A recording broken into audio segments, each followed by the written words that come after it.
It's your home, it's your dream. Radon testing, keep it healthy and clean. Make it green, green. Due to the health risks posed by radon, its level and risk can and should be mitigated. If you have recently completed a radon test and your home was shown to have elevated levels, there are a number of things you can do as a homeowner to make your home safer and healthier for you and your family. You may choose to retest your home, and depending on the level found, you may wish to begin a radon mitigation strategy.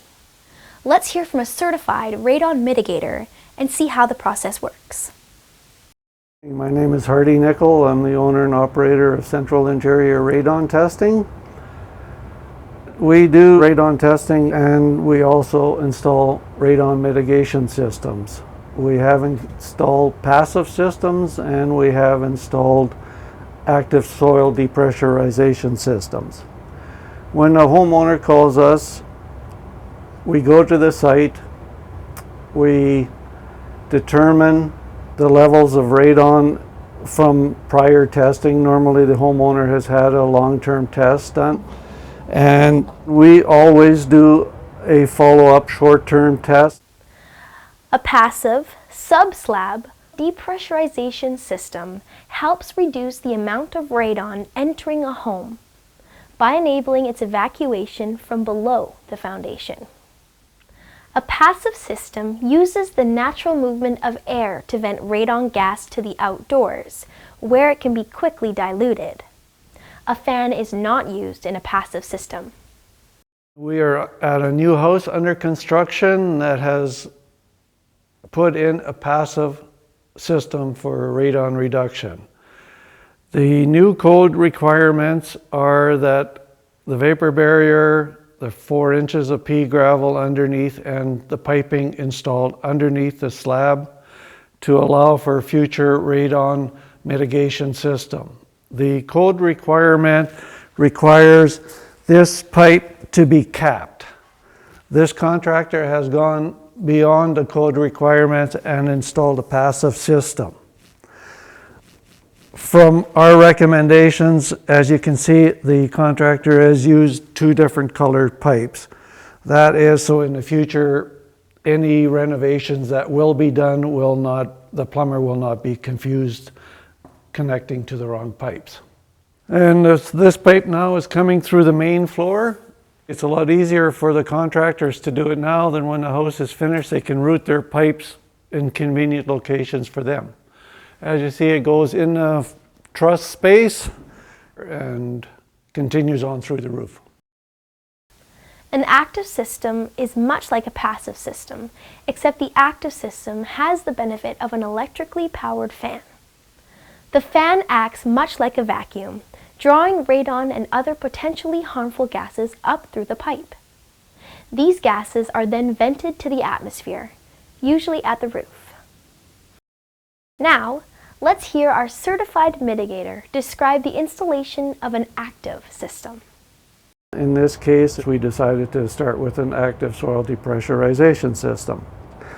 And our first conclusion is that the slab has numerous cracks throughout, so you can seal as many cracks as you possibly can.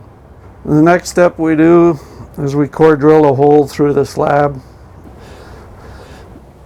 and then dig out a pit underneath. We take out about 4 or 5 gallons of gravel from underneath the area where the suction pipe comes through and put a reducer in. Once you have this done, you can start working with the pipes and finding the easiest route. In this case, we put the fan in the attic. My reasoning behind that is having the fan up in the attic. If somebody pokes a hole in the pipe, it'll be sucking the air in. It won't be allowing the radon to come back into the living space. And as you can see on the piping, we always include labels to make sure that people don't confuse this pipe with a plumbing pipe or a plumbing vent or anything else. We have the electrician install a plug-in close to us where the fan is going to. It exits the roof. The fan has rubber couplings on either end to stop any vibrations. And of course the insulation is very important to keep any condensation from accumulating and going back into the system. And the last thing that we install in our active soil depressurization system is a U-tube manometer. Looking at the system, the U-tube manometer tells me that I have 1 inch of water column pressure here, which indicates the system is operating as designed and has proper suction. If, however, the water column zeroed out, that would tell me and the homeowner that the system is not functional. We've been living in this house since the mid-70s, and a few years ago we noticed an article in the local newspaper concerning radon, and decided that the type of soils that we're living on we might be at risk. So we tested for just over a year. The numbers were quite high. They came back at 978, and we decided that those were too high, that we needed to do something. We got some instruction manuals to see if we could mitigate the radon, and I decided that it was probably more than what I wanted to tackle. We got a hold of Hardy Nichols, and he came in and actually put in the underslab system. When we tested after the system was in, the numbers came up at 7. So a very big difference. I was surprised at the reduction. I didn't think that we would get it as low as we had. It's a potential danger, and we've reduced it to just about nothing.